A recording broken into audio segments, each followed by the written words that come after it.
दोस्तों, welcome to the my YouTube channel educational point. तो स्वागत है आपका मेरे इस नए वीडियो में। आज मैं लेके आई हूँ आप लोगों के लिए प्रेम माधुरी के अभ्यास प्रश्न। ठीक है, तो ये लिखा है भारतेंदु हरीशचंद्र ने और ये है पद्यांश पर आधारित कुछ प्रश्नों के उत्तर। तो पैराग्राफ मैंने आपको सारे समझा दिए हैं। तो आज के इस वीडियो में हम सिर्फ प्रेम माधुरी के 3 पैराग्राफ हैं, उन सबको समझेंगे और उसके प्रश्नों के उत्तर को देंगे। तो पहला पैराग्राफ कह रहा है कि आजू लो जो न मिले तो कहाँ हम तो तुम्हारे सब भांति कहावे, मेरो उराहनो है कुछ नाही, सबे फल आपने भाग को पावे। जो हरिश्चंद्र भई सो भई, अब प्राण चले चाहे तासो सुनावे। प्यारे जू हैं जग की यह रीति, विदा की समय सब कंठ लगावे। तो इसके कहने का क्या मतलब है? तो देखिए, आजू लो जो यानी कि कवि कहते हैं कि यदि आज तक हम लोगों को, ठीक है, यदि आज तक हम लोगों को आप नहीं मिले तो, न मिले तो नहीं मिले तो कहा हम सब तुम्हारे सब भांति कहावे। तो फिर भी हम सब क्या कहलाएंगे? हम सभी प्रकार से आपके ही यानी कि तुम्हारे ही कहलाएंगे। फिर आगे कह रहा है कि मेरो उराहनो है यानी कि मेरी आपसे कोई शिकायत नहीं है। मेरो उराहनो है कुछ नहीं यानी कि मेरी आपसे कोई शिकायत नहीं है।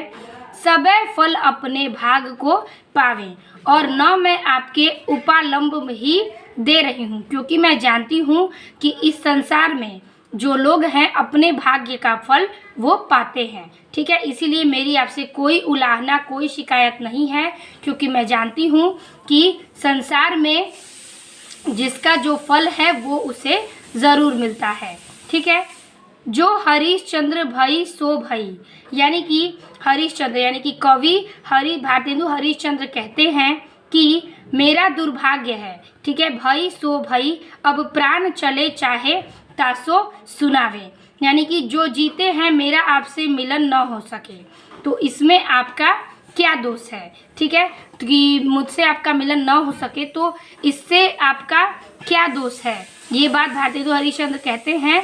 और नायिका जो हैं वो प्रिया से जो हुआ वो कहती हैं कि मेरे प्राण इस संसार में क्या करते हैं कि प्यारे जू हैं जग की यह रीत, तो विदा के समय सब कंठ लगावे, यानी कि हे प्यारे श्री कृष्ण, इस जग की यह रीति है यानी कि इस संसार में ये रीति चली आ रही है कि विदाई के समय यानी कि विदा के समय सब कंठ लगावे, यानी कि विदाई के समय सब एक दूसरे से गले मिलते हैं और एक दूसरे का मन मुटाव दूर करते हैं। तो वही कह रही हैं नायिका कि हे श्री कृष्ण, संसार की तो यही रीत है कि किस प्रकार से विदा के समय अवसर पर हम एक दूसरे से गले मिलते हैं, विदाई के अवसर पर अपने प्रियजनों से। ठीक है, तो ये पैराग्राफ को ऐसे मैंने आपको समझाया। इसका पहला पैराग्राफ का प्रश्न है कि उपयुक्त गद्यांश के शीर्षक एवं रचनाकार का नाम लिखिए। तो इस प्रकार से कक्षा 12 प्रेम माधुरी का अभ्यास प्रश्न था। हेडिंग कर लेंगे आजू लो जो डॉटेड कंठ लगावे। पहला प्रश्न का उत्तर है संदर्भ के आधार पे कि प्रस्तुत पद्यांश हमारी पाठ्य पुस्तक हिंदी में संकलित भारतेंदु हरिश्चंद्र द्वारा रचित प्रेम माधुरी शीर्षक कविता से अवतरित है। ठीक है, तो ये हो गया आपका संदर्भ। नेक्स्ट हेडिंग है आपका, अगला प्रश्न कह रहा है कि रेखांकित अंश की व्याख्या कीजिए। क्या कीजिए? रेखांकित पंक्ति की व्याख्या कीजिए। तो इसमें अंडरलाइन है प्यारे जू हैं जग की यह रीति, विदा के समय सब कंठ लगावें। तो आपके क्वेश्चंस में हो सकता है कि डॉटेड ऊपर के लाइन कर दें, 2 लाइन कर दें, या फिर ये 2 लाइन कर दें, या फिर कोई बीच के लाइन कर दें। तो हम इन सारे पैराग्राफ का अर्थ देखेंगे ताकि आप समझ सकें और आपको जो भी अंडरलाइन हो आप उसके अर्थ को लिख सकें। तो हेडिंग कर लेते हैं और इन पैराग्राफ का अर्थ लिखते हैं। तो हेडिंग करेंगे रेखांकित अंश की व्याख्या, और इसमें लिखेंगे कि जैसे जैसे मैंने आपको बताया कि कवि कहते हैं कि यदि आज तक हम लोग नहीं मिल सके तो क्या हुआ, मैं तो सब प्रकार से तुम्हारी ही कही जाती हूँ, मुझे आपसे कोई शिकायत नहीं है।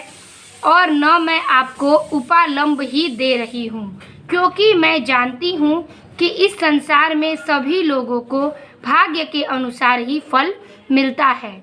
मेरा दुर्भाग्य है जो जीते जी मेरा आपसे मिलन न हो सका, तो इसमें आपका क्या दोष? यह तो मेरे भाग्य का दोष है। भारतेंदु हरिश्चंद्र जी कहते हैं कि नायिका कहने लगी कि हे प्रिय, जो हुआ सो हुआ, अब तो मेरे प्राण इस संसार से विदा लेना चाहते हैं, इसलिए मैं आपसे अनुरोध करती हूँ कि इस विदा वेला में प्रयाण के अवसर पर आप मुझे अपने गले से लगा लें, क्योंकि संसार की यह रीति है कि विदाई के अवसर पर अपने प्रियजनों को गले लगाया जाता है। तो इसी प्रकार से इसका ये अर्थ हो गया, आप इसे नोट करिएगा। अब देखेंगे हम तीसरा प्रश्न। तीसरा प्रश्न है कि इस पद्यांश में नायिका के किस दशा का चित्रण किया गया है? उत्तर में लिखेंगे कि अपने प्रियतम के प्रति असीम प्रेम प्रदर्शित हुआ है तथा नायिका की विरह दशा का वर्णन हुआ है। ठीक है, अब देखेंगे हम चौथा प्रश्न। चौथा प्रश्न कह रहा है कि उपयुक्त पद्यांश में कौन सा अलंकार है? तो इसमें अलंकार है आपका अनुप्रास अलंकार, और पांचवा है कि उपयुक्त पद्यांश किस छंद में है? तो छंद है सवैया का। तो आप लिखेंगे उत्तर इस प्रकार से कि लिखेंगे आप चौथा नंबर अलंकार जो कि है अनुप्रास का, और छंद लिखेंगे जो कि है सवैया। ठीक है, तो इस प्रकार से आपके पांचों प्रश्न उत्तर समाप्त होते हैं। अब देखेंगे हम अगला पैराग्राफ। ख पैराग्राफ कह रहा है कि व्यापक ब्रह्मा सबे थल पूरन है, हमहु पहचानती हैं, पै बिना नंदलाल बिहाल सदा हरि चंद्र न ज्ञान ही ठानती हैं। तुम उद्धव यह कहियो, उनसो हम और कछु नहीं जानती हैं, प्रिय प्यारे तिहारे निहारे, बिना अखियाँ दुखियाँ नहीं मानती हैं। तो देखिए इस लाइन में क्या कहना चाहता है कि व्यापक ब्रह्मा सबे थल पूरन है, कि हे उद्धव तुमने यह बताया कि ब्रह्मा क्या है? वो सर्वव्यापक है। ठीक है, थल पूरन है, यानी कि ब्रह्मा जो है वो इस पृथ्वी पर सर्वव्यापक है, हमहु पहचानती हैं। तो गोपियाँ कहती हैं कि यह बात हम भी जानते हैं। पै बिना नंदलाल बिहाल सदा, ठीक है, कि किंतु हमें को ज्ञान है कि अपने मन में इसलिए धारण करने में असमर्थ है, क्योंकि प्रिय जो है हमारे प्रियतम श्री कृष्ण के वियोग में हमारा मन क्या है? बेचैन है। क्या है? हमारा मन बेचैन है।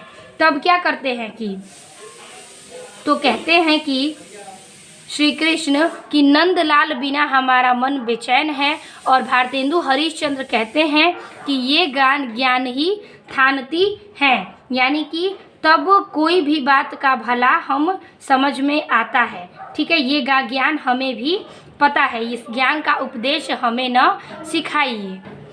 तुम उद्धव यहो कहिए उनसे, कि हे उद्धव तुम श्री कृष्ण से यही जाकर कहना कि उनसे हमको कुछ नहीं जानती हैं, कि कुछ गोपियाँ जो हैं और कुछ नहीं जानती, बस एकमात्र उनका दर्शन चाहती हैं। कि हे उद्धव तुम जाके श्री कृष्ण से कहना कि गोपियाँ और कुछ नहीं जानती, वो सिर्फ आपके दर्शन के लिए व्याकुल हैं।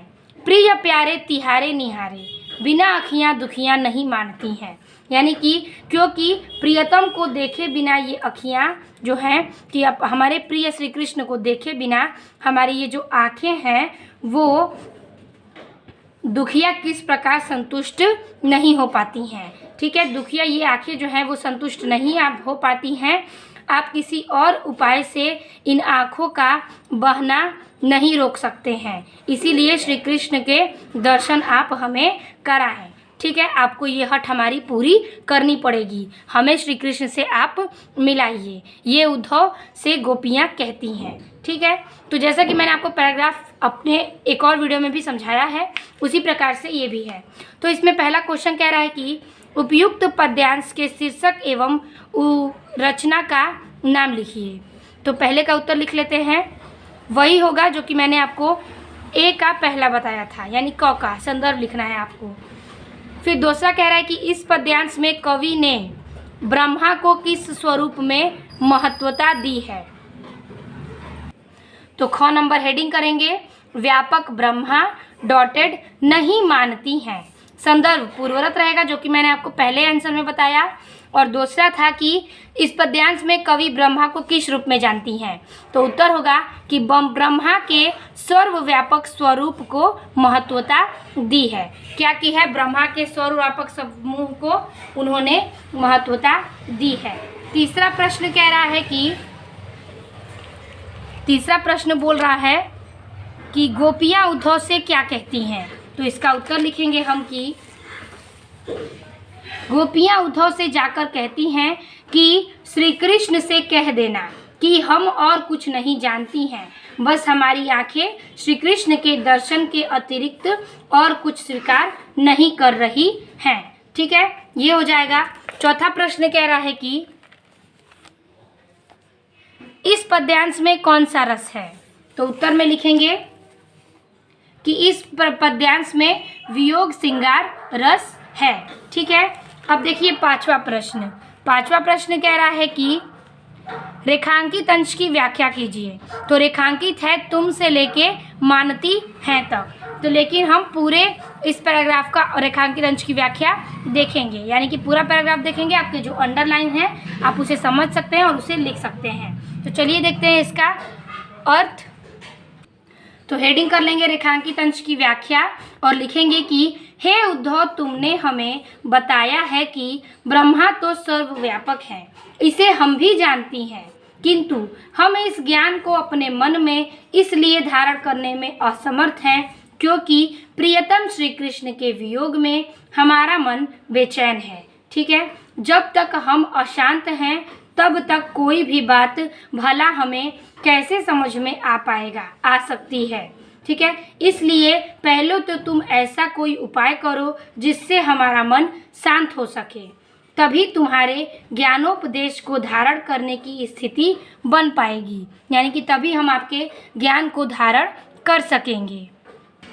आगे लिखेंगे कि हे उद्धव, तुम तो उन श्री कृष्ण से जाकर यही कहना कि हम गोपियाँ और कुछ नहीं जानती, बस एकमात्र उनका दर्शन करना चाहती हैं, क्योंकि प्रियतम को देखे बिना ये दुखिया आँखें और किसी प्रकार से संतुष्ट नहीं हो सकती।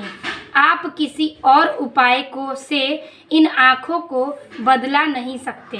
ठीक है, यानी कि बहला नहीं सकते कुछ और दिखाकर। अतः श्री कृष्ण को अपने दर्शन देकर इन आँखों की हट पूरी करनी ही पड़ेगी। ये बात उद्धव से गोपियाँ इस प्रकार से कहती हैं। तो ये हो गया आपकी रेखांकित अंश की व्याख्या। अगला है क्वेश्चन की 6 नंबर कि गोपियाँ व्यापक ब्रह्मा को किस रूप में मानती हैं। तो इसका उत्तर भी स्पष्ट है कि गोपियाँ ब्रह्मा को सर्वव्यापक के रूप में मानती हैं। फिर 7वां क्वेश्चन कह रहा है कि गोपियाँ सदैव किसके बिना बिहाल रहती हैं। तो उत्तर में लिखेंगे कि गोपियाँ सदैव श्री कृष्ण के बिना बिहाल रहती हैं। ठीक है, 8वां क्वेश्चन कह रहा है कि इस पद्यांश में प्रयुक्त छंद का क्या नाम है। तो उत्तर लिखेंगे कि छंद है सवैया। ठीक है, 9वां प्रश्न देखते हैं। 9वां प्रश्न कह रहा है कि गोपियाँ भली प्रकार किसके विषय में जानती हैं। तो उत्तर लिखेंगे कि सर्व प्रापक ब्रह्मा के विषय में गोपियाँ जानती हैं। ठीक है, अगला प्रश्न है कि सर्वव्यापक कौन है। तो इसका उत्तर होगा कि सर्वव्यापक ब्रह्मा है। ठीक है, अगला प्रश्न है कि किसको छोड़कर किसे ज्ञान चर्चा रुचिकर नहीं लगती। तो उत्तर लिखेंगे कि श्री कृष्ण को छोड़कर गोपियों को ज्ञान चर्चा रुचिकर नहीं लगती है। ठीक है, अब देखिए 9वां प्रश्न। तो 9वां प्रश्न है कि 11 प्रश्न हो गया। 12 प्रश्न है कि गोपियों की दुखियां आंखें क्या स्वीकार नहीं करती हैं। तो उत्तर लिखेंगे इस पैराग्राफ में लास्ट प्रश्न का कि गोपियों की दुखियां आंखें श्री कृष्ण के दर्शन के बिना कुछ स्वीकार नहीं करती हैं। ठीक है, तो इस प्रकार से आपका इस पैराग्राफ का संपूर्ण प्रश्न का उत्तर हुआ। अब हम देखेंगे प्रेम माधुरी का ग पैराग्राफ।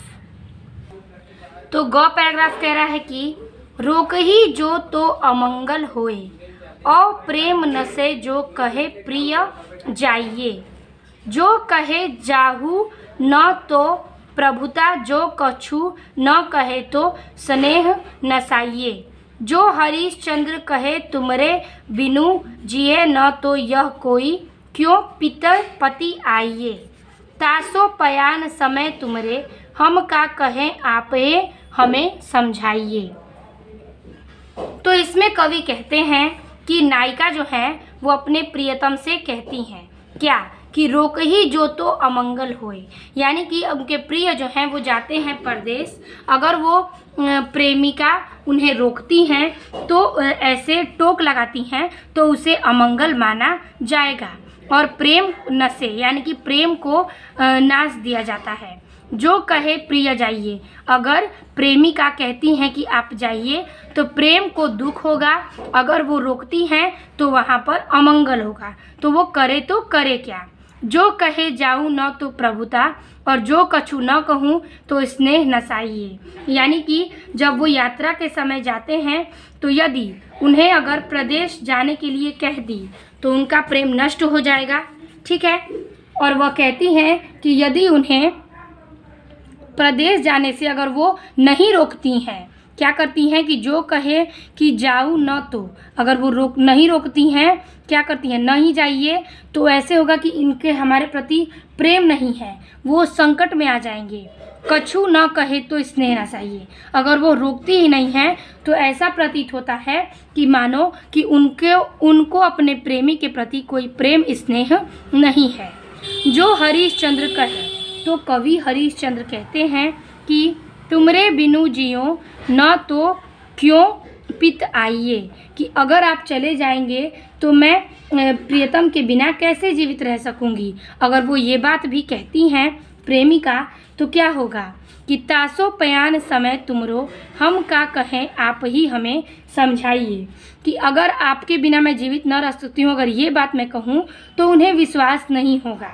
तो अंततः वह अपने प्रियतम से अनुरोध करती हैं, क्या करती हैं, वह अपने प्रियतम से अनुरोध करती हैं कि मैं कुछ नहीं कहूँगी, और वह उस समय उनसे कहती हैं कि यह बात आप स्वयं ही समझ लें कि मेरे मन की पीड़ा क्या है और मैं अपने मन से क्या कहना चाहती हूँ। क्योंकि अगर वो रोकेंगी तो फिर अमंगल होगा, अगर वो जाने को कहेंगी तो उनके प्रति प्रेम कम होगा, अगर वो कहती हैं कि मैं जीवित नहीं रह सकूंगी तो उनके प्रति ऐसा लगेगा कि वो झूठ बोल रही हैं, विश्वास नहीं होगा, और अगर आप खुद समझ लें तो ज़्यादा बेहतर होगा। ठीक है, तो इसी प्रकार से प्रेमिका नायिका जो हैं वो अपने प्रियतम के प्रति इस बात को कहने में अस्पष्ट रूप से सहयोग नहीं कर पाती हैं। ठीक है, तो पहला इसमें प्रश्न कह रहा है कि प्रस्तुत पद्यांश के कवि एवं कविता का उल्लेख कीजिए। तो इसका उत्तर लिख लेते हैं कि इस कविता में क्या कह रहा है और कवि क्या कहना चाहते हैं। तो हेडिंग कर लेंगे रोकही जो डॉटेड हमें समझाइए। पहला प्रस्तुत सवैया, उत्तर होगा कि मैं नायिका के द्वारा प्रदेश जा रहे अपने पति की चतुरता पूर्वक कहे गए कथन का वर्णन करती हैं, और यही बात कवि भी कहते हैं। ठीक है, अब देखेंगे दूसरा प्रश्न। दूसरा प्रश्न है कि रेखांकित अंश की व्याख्या कीजिए। तो फर्स्ट लाइन रेखांकित अंश है, हमें इन चारों लाइन की व्याख्या करनी है। तो किस प्रकार से अपनी भाषा में लिखेंगे उसे देख ले सकते हैं। तो हेडिंग कर लेंगे व्याख्या या रेखांकित अंश की व्याख्या, और लिखेंगे कि नायिका अपने प्रियतम से कहती हैं कि यदि वह उनके प्रदेश जाते समय उन्हें रोकती हैं तो टोक लगेगा, जो यात्रा के समय अमंगल का सूचक है। यदि वह उन्हें प्रदेश जाने के लिए कहती हैं तो उससे उनका प्रेम नष्ट हो जाएगा। वह कहती हैं कि यदि उन्हें प्रदेश जाने के लिए मना करती तो यह उनके ऊपर प्रभुत्व स्थापित करने के समान होगा। और वह कहती हैं कि ऐसी स्थिति में यदि वह अपने प्रियतम से कहे कि उनके बिना वह जीवित नहीं रह सकती हैं तो क्या होगा, तो क्या वे विश्वास करेंगे। अंततः वह प्रियतम से ही अनुरोध करती हैं कि उनके प्रदेश गमन के समय वह उनसे क्या कहें, यह बात वह स्वयं समझा दें। ठीक है, तो इस प्रकार से आपको व्याख्या लिखनी है। तीसरा प्रश्न कह रहा है कि नायिका द्वारा जगत की किस रीति का वर्णन किया गया है। तो उत्तर लिखेंगे कि जगत की यह रीत है कि यात्रा हेतु प्रस्थान करने वाले व्यक्ति को रोकने टोकने से उसका अमंगल होता है, यही बात इसमें कहा जाता है। अगला चौथा प्रश्न है कि पद्यांश में नायिका की किस मनोदशा का उल्लेख किया गया है। तो उत्तर लिखेंगे कि पद्यांश में नायिका का असमंजस एवं दुविधापूर्ण मानसिक स्थिति का वर्णन किया गया है और नायिका का पति परदेश जा रहा है और वह इस असमंजस की स्थिति में है कि किस प्रकार विदेश जाते हुए अपने पति को अपने मनोभाव से अवगत कराए। ये बात नायिका के प्रति नायक से कही जाती है। अब इस पैराग्राफ का आखिरी प्रश्न है कि उपयुक्त पंक्तियों में कौन सा अलंकार है। तो उत्तर लिखेंगे कि अलंकार है इसमें अनुप्रास अलंकार।